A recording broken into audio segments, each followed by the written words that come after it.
Elon थियो को आंखें बंद करके किस कर रही होती है। फिर वो अपनी आंख खोल के देखती है तो थियो उसे देख रहा होता है। एलन को जोर का झटका लगता है। वो वहां से जल्दी से भागने के लिए उठती है। थियो एलन को पकड़ लेता है और अपनी तरफ खींचता है। फिर एलन को सोफे पर बैठाकर पूछता है, आप क्या कर रही हो? एलन थियो से कहती है, आप कितने समय से जाग रहे थे? थियो एलन से पूछता है, मैंने पूछा तुम क्या कर रही हो? एलेन डर से कांप रही होती है। वो कहती है, क्या तुम जाग रहे थे? थियो गुस्से से चिल्लाकर कहता है, मुझे जवाब दो। एलेन डर जाती है। उसके आंखों में आंसू आ जाते हैं। थियो ये देखकर गहरी सांस लेते हुए फिर एलेन से पूछता है, क्या आपको याद है आपने क्या कहा था? तुमने कहा था कि तुम मेरे साथ सोना नहीं चाहती। एलेन घबराते हुए कहती है, वो तो। फिर थियो एलेन का हाथ अपनी तरफ करते हुए कहता है, तो फिर तुम ये सब क्यों कर रही हो? तुम मुझे मिस क्यों कर रही हो? एलेन की आंखों से आंसू गिरने लगते हैं। वो कहती है, मैंने कभी नहीं कहा कि मैं ऐसा नहीं करना चाहती। यह सुनकर थियो चौंक जाता है। वह एलेन के चेहरे को ऊपर उठाकर कहता है, एलेन मेरी तरफ देखो। अगर यह सच है तो मेरी आंखों से नजरें मत चुराओ। हमारी सामाजिक हालात कितने अलग है इस बारे में बार बार बात मत करो। और थियो अपनी कॉलर खोलने लगता है। वह एलेन से कहता है, मुझे सच बताओ, आप क्या करना चाहते हैं? क्या आप? वह एलेन का बाल का फीता खोलने लगता है और कहता है, क्या तुम मेरे साथ सोओगी या नहीं? एलेन कहती है, योर हाइनेस। थियो कहता है, एलेन। फिर थियो एलेन से कहता है, अगर तुमने मुझे जवाब नहीं दिया तो मैं तुम्हें चूम लूंगा। तो अगर आप ऐसा नहीं करना चाहती हैं तो मुझे मारो, मेरी जीभ काट लो या मुझे रोकने के लिए कुछ भी करो। और वह फिर एलेन को किस करने लगता है। एलेन थियो को धक्का देकर हटा रही होती है। थियो आंखें खोलकर एलेन को देखता है। एलेन मन में कहती है, ये गलत है। मुझे पता है मुझे ऐसा नहीं करना चाहिए। और वह थियो को किस कर रही होती है। वो फिर मन में कहती है, लेकिन मैं योर हाइनेस से प्यार करती हूँ। और फिर वो अपने दोनों हाथों से थियो को पकड़ के किस करने लगती है। थियो एलेन को देखता है। एलेन अपनी आंखें बंद किए रहती है। एलेन अपने मन में कहती है, मेरा पहला किस उस इंसान के साथ जिससे मैं प्यार करती हूँ। फिर थियो भी एलेन को किस करने लगता है। थियो अपने हाथ को एलेन के स्कर्ट के नीचे करने लगता है। एलेन मन में कहती है, यह क्या है? ये कैसा महसूस हो रहा है? मुझे ऐसा पहले कभी महसूस नहीं हुआ। फिर वो अपना मुंह खोल के जोर जोर से सांस लेते हुए कहती है, मैं सांस नहीं ले पा रही हूँ, मुझे अजीब सा लग रहा है। थियो उसे देखता है। एलेन अपने मन में कहती है, योर हाइनेस नहीं शराब पी थी, लेकिन ऐसा लग रहा है जैसे मैं नशे में धुत हो रही हूँ। फिर थियो एलेन से कहता है, मैं नशे में होने की वजह से ऐसा नहीं कर रहा हूँ। मैं पूरी तरह से होश में हूँ, तो मैं यह सब नशे की वजह से नहीं कर रहा हूँ। एलेन थियो से कहती है, मैं भी। मुझे ऐसा करने के लिए मजबूर नहीं किया जा रहा है।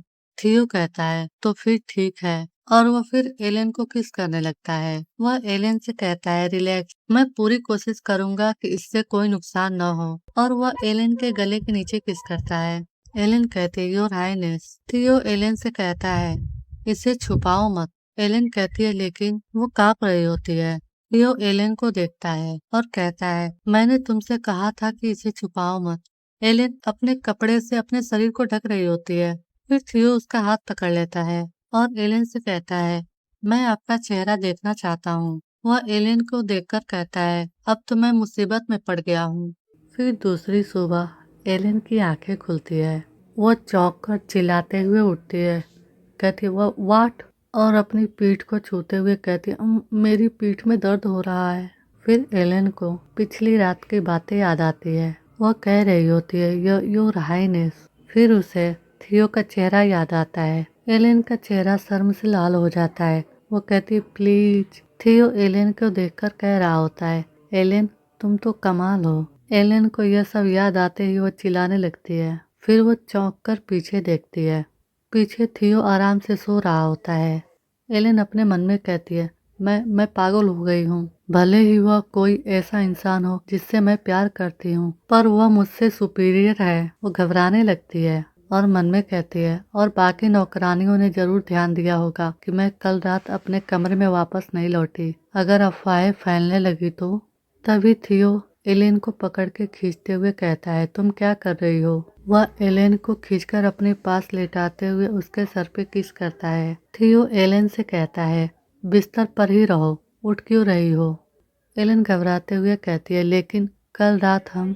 यह सुनते ही थियो खामोश हो जाता है। फिर वह एलेन से कहता है, आपने कुछ पिया नहीं था, इसलिए हम यह नहीं कह सकते कि आप नशे में थी, और मुझे पूरा यकीन है कि मैंने कहा था कि मैं होश में हूँ। एलेन थियो को हैरान होकर देखती है। थियो कहता है, इसलिए यह कहने की कोशिश भी मत करो कि कुछ हुआ ही नहीं, या यह एक गलती थी, या ऐसा ही कुछ। फिर वो दोनों सो जाते हैं।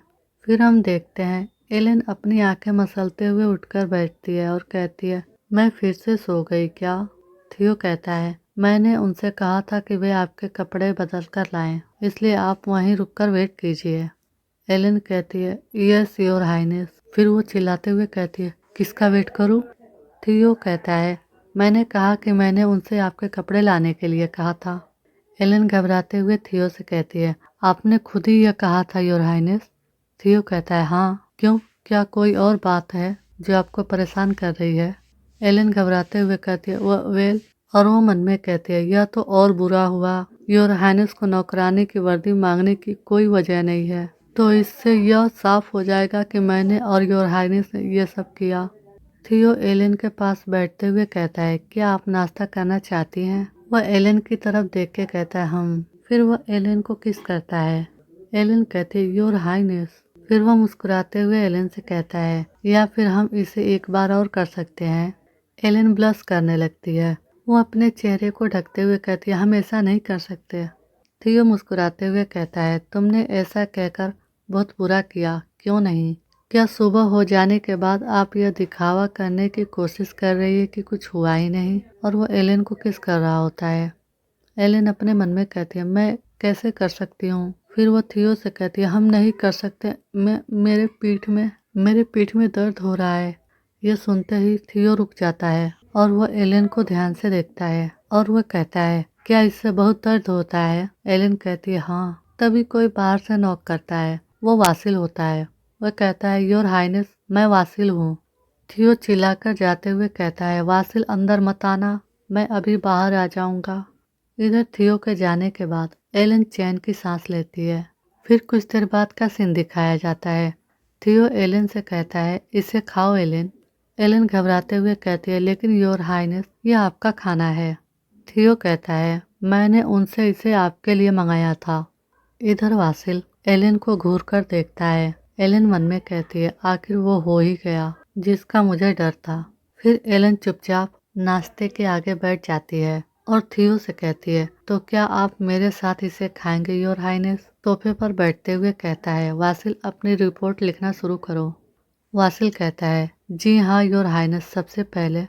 इधर एलेन अपने मन में कहती है, ऐसा लगता है कि योर हाइनेस कुछ भी नहीं खाएंगे, और सर वासिल नौकरानी की वर्दी लाने के बाद से ही नाराज लग रहे हैं। मैं जल्दी से खाकर चली जाऊंगी। फिर वासिल थियो को एक पर्ची देते हुए कहता है, और आपके लिए फैंटोन मंदिर से एक और खत है। थियो वो खत लेते हुए कहता है, फिर से? वो खत खोलते हुए कहता है, वह मुझे ऐसे पत्र क्यों भेजते रहते हैं जिन्हें मैं पढ़ नहीं सकता। एलेन उस खत को देखकर याद करते हुए मन में कहती है, मैंने पिछली बार भी मंदिर से आया वो पत्र देखा था, लेकिन मैंने उसे डेस्क की दराज में ठूस दिया क्योंकि यह मेरा काम नहीं था। वासिल कहता है, मुझे नहीं लगता कि हम इसे अब और अनदेखा करेंगे क्योंकि वे इसे कई बार भेज चुके हैं। योर हाइनेस, शायद हमें अभिषेक समारोह से पहले टेम्पल जाकर इसके बारे में पूछना चाहिए। थियो कहता है, हम शायद, लेकिन ऐसा लगता है कि वे हमारे साथ खिलवाड़ कर रहे हैं। इधर एलेन अपने मन में कहती है, क्या उसने अब तक उन सभी पत्रों को नजरअंदाज किया? अगर उन्होंने इतनी ज्यादा पत्र भेज दिए हैं तो जरूर उन्हें योर हाइनेस को कुछ जरूरी बात बतानी होगी। फिर वो थियो से कहती है, योर हाइनेस, मुझे पुरातन आत्मचित्र पढ़ना आता है। क्या आपके लिए इसका अनुवाद करने के लिए मेरी कोई गुंजाइश होगी योर हाइनेस? फिर हमें 10 साल पहले पास्ट का बताया जाता है। मजेस्टी अपने सिंहासन पर गुस्से से मुक्का मारते हुए कहते हैं, आप ऐसा कैसे कह सकते हैं? होलीनेस कह रहे होते हैं, I am sorry your majesty, लेकिन यह भविष्यवाणी बिल्कुल सच है। मजेस्टी कहते हैं, कैसे? होलीनेस कह रहा होता है, आज से 10 साल बाद राजकुमार थियो की मौत हो जाएगी। उसके भाग्य को बदला नहीं जा सकता। फिर प्रेजेंट में थियो एलेन से कहता है, सचमुच क्या आपको लगता है कि आप इसे पढ़ सकती हैं? एलेन कहती है, हाँ। वासिल कहता है, क्या आप धर्मशास्त्र विद्यालय की छात्र हैं? एलेन घबराते हुए अपना हाथ हिलाते हुए कहती है, नहीं, मैंने सिर्फ प्रवेश परीक्षा के लिए पढ़ाई की थी। वासिल हैरान होते हुए कहता है, क्या आपने सिर्फ प्रवेश परीक्षा के लिए ही पढ़ाई की थी? एलेन कहती है, जी हाँ, कुछ निजी हालातों की वजह से मैं रजिस्ट्रेशन नहीं करा पाई, तो मैं अब इसे पढ़ूंगी। वासिल एलेन को बहुत ध्यान से देखता है और मन में कहता है, वो तो धर्मशास्त्र की छात्रा भी नहीं है, लेकिन क्या वो प्राचीन आत्माचट का अनुवाद कर सकती है? यह मुमकिन है कि तभी थियो वासिल से पूछता है, वासिल, इस खत में क्या लिखा है? वासिल घबराते हुए कहता है, हाँ, यह अच्छा नहीं है। हालांकि वेरोनिका परिवार शाही परिवार है, लेकिन मैं धर्म की ओर ज्यादा झुकाव नहीं रखता। फिर भी होलीनेस द्वारा की गई भविष्यवाणी अब पहले कभी गलत साबित नहीं हुई है, और 10 साल पहले उन्होंने भविष्यवाणी की थी कि जब मैं 23 साल का हो जाऊंगा तब मेरी मौत हो जाएगी। यह सुनकर एलेन चौंक जाती है। थियो कहता है, मैं कभी नहीं भूलूंगा कि उस भविष्यवाणी ने मेरे परिवार को कितना दुख पहुंचाया, लेकिन मैं अभी भी जिंदा हूँ। और अगर एलेन का ट्रांसलेट सही है तो अब मेरा भाग्य पूरी तरह से बदल गया है। चूंकि मेरी मौत की भविष्यवाणी गलत थी, इसलिए मुझे उम्मीद थी कि कुछ छोटे मोटे बदलाव भी होंगे, लेकिन यह सुनकर अजीब लगता है कि मेरा पूरा भाग्य ही बदल गया है। वासिल थियो से कहता है, योर हाइनेस, क्या हमें तुरंत मंदिर नहीं जाना चाहिए? थियो कहता है, अभिषेक समारोह वैसे भी 4 दिन बाद है, इसलिए हम तब जा सकते हैं। वासिल कहता है, लेकिन थियो कहता है, अगर भविष्यवाणी में कोई बदलाव आया है तो वो परेशान होंगे, हम नहीं, तो हम 4 दिन बाद ही जाएंगे। इधर एलेन अपने मन में कहती है, मुझे खुशी है कि भविष्यवाणी गलत साबित हुई, लेकिन मुझे हैरानी है कि आगे क्या होगा। लेकिन फिर भी मुझे लगता है कि मैंने उनके लिए पत्र का ट्रांसलेट करके अच्छा ही किया। यह पहली बार है जब मैंने सच में योर हाइनेस की मदद की है। फिर हम देखते हैं एलेन नाश्ते की ट्रे लेकर जा रही होती है। औरा उसे रोककर कहती है, एलेन। एलेन कहती है, औरा? फिर औरा कहती है, मैंने सुना कि तुम कल रात वापस नहीं आई। एलेन घबराते हुए कहती है, औरा, क्या तुम नौकरों के लिए टाइम टेबल बना रही हो? औरा कहती है, बात को मत बदलो। एलेन घबराते हुए कहती है, अरे खैर, राजकुमार थियो ने कुछ ज्यादा ही पी लिया था, इसीलिए। औरा गहरी सांस छोड़ते हुए कहती है, बस दूसरे नौकरों की नजरों में मत आना। एलेन कहती है, हूँ। औरा एलेन से कहती है, और उन निशानों को छुपा दो। इधर एलेन अपने गर्दन के मार्क को छुपाते हुए कहती है, मैंने पूरी सावधानी बरतने की कोशिश की, लेकिन। फिर एलेन कहती है, उस दिन के बाद से योर हाइनेस। थियो कहता है, एलेन। वो पीछे से आके एलेन को पकड़ लेता है। एलेन कहती है, योर हाइनेस, आपने मुझे चौंका दिया। थियो एलेन से पूछता है, अभिषेक समारोह के लिए मेरी वर्दी कहाँ है? एलेन कहती है, यह आपके लिए तैयार है योर हाइनेस। थियो एलेन से कहता है, क्या आपको यहीं रुककर महल में आराम नहीं करना चाहिए? मुझे खुशी है कि आप आ रही हैं, लेकिन यह कोई बड़ी बात नहीं है, और अगर आप जाएंगी तो आपको वहीं खड़े रहना पड़ेगा। एलेन भी टेम्पल में जा रही होती है। एलेन कहती है, मैं जा सकती हूँ। वो थियो से कहती है, आपकी देखभाल करना मेरा कर्तव्य है योर हाइनेस।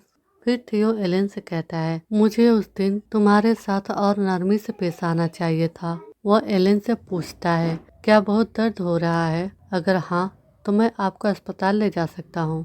एलेन थियो का मुंह ढकते हुए कहती है, ये इतना बुरा नहीं है। थियो एलेन का हाथ अपने मुंह से हटाते हुए कहता है, अगर आपको कल भी परेशानी हो रही है तो आप छुट्टी ले सकती हैं। एलेन थियो को हैरान होकर देखती है, फिर स्माइल करती है। फिर वो थियो से गले लगते हुए कहती है, क्या आप जानते हैं, आपसे हमेशा ही एक अच्छी खुशबू आती है योर हाइनेस। थियो पूछता है, किस तरह की खुशबू? एलेन बताती है, क्या आप जानते हैं फॉरगेट मी नॉट क्या होते हैं? यह एक नीला फूल है और इसका रंग आपकी आंखों के रंग जैसा है योर हाइनेस। थियो एलेन को देखकर अपने मन में कहता है, अब वो आखिरकार मेरे आसपास अधिक कंफर्टेबल महसूस करने लगी है। सबसे पहले मुझे लगा कि एलेन मुझ पर नजर रखने के लिए मेरा पीछा कर रही थी, लेकिन मेरी ही निगाहें हमेशा उसका पीछा करती थी। मुझे उसके बारे में जानने की ख्वाहिश होने लगी। मुझे हैरानी हुई कि उसने मुझे इस तरह क्यों देखा, जब वह मुझे पूरी तरह से नजरअंदाज कर सकती थी। और किसी अजीब वजह से इसने मुझे रुककर उसकी ओर ध्यान देने के लिए मजबूर कर दिया। शायद इसीलिए, लेकिन अब उसके इतने करीब होने से थियो यह सब बातें सोचते हुए एलेन को किस करता है और कहता है, यह बेहद ही दिलचस्प और मनमोहक है। हमें बताया जाता है प्रिंस थियो इतिहास में पहले इंसान बने एक भविष्यवाणी को बदलने के लिए। किसी भविष्यवाणी में बदलाव करना खतरनाक है और इसके साथ बड़ी जिम्मेदारी भी आती है। इसलिए किसी को नहीं पता कि राजकुमार थियो का क्या होगा। जिस ईश्वर ने उसकी जान बचाई, शायद उसे भी यह बात पता न हो। फिर हम देखते हैं एलेन खुशी से गाड़ी के बाहर अपना सर निकाल कर चिल्लाते हुए कहती है, वाह। फिर एक मिनट कहती है, चलो इसके बारे में सोचते हैं। जब से आप राजधानी में आई है तब से आपने महल कभी नहीं छोड़ा है ना? एलेन कहती है, हाँ, मैं शायद अपनी पूरी जिंदगी में सबसे ज्यादा साउथ गेट तक ही गई हूँ, और एक छोटे मोटे काम के लिए। फिर मेट कहती है, लेकिन वह तो अभी भी किले के अंदर ही है। एलेन हंसते हुए कहती है, आप ठीक कह रही है। फैंटोन मंदिर तक पहुँचने में कितना समय लगता है? दूसरी मेट कहती है, यह शहर के बाहरी इलाके में सेंट मार्कस एकेडमी के पास मौजूद है, इसलिए वहां पहुंचने में लगभग 1 घंटा लगेगा। एलेन कहती है, अच्छा ऐसा है। वह मन में कहती है, सब कुछ बेहद दिलचस्प है। ऐसा लग रहा है जैसे मैं 3 साल पहले पहली बार महल में आई थी। फिर दूसरे सीन में हम देखते हैं थियो वासिल को घूर रहा होता है। वासिल कहता है, योर हाइनेस, आप मुझे इस तरह क्यों देख रहे हैं? थियो कहता है, कि आपको जलन हो रही है? वासिल कहता है, मैं माफी चाहता हूँ। फिर थियो चिल्ला के कहता है, भले ही एलेन ने कहा कि वह ऐसा नहीं करना चाहती, आप उसके हमारे साथ सवारी करने के खिलाफ क्यों थे? फिर वासिल कहता है, हाँ, आपको पता ही होगा कि मेरे पिता पुजारी है ना? थियो कहता है, बेशक, इसलिए तो आपके घर वालों ने आपके शाही सेना में शामिल होने पर इतना हंगामा किया था।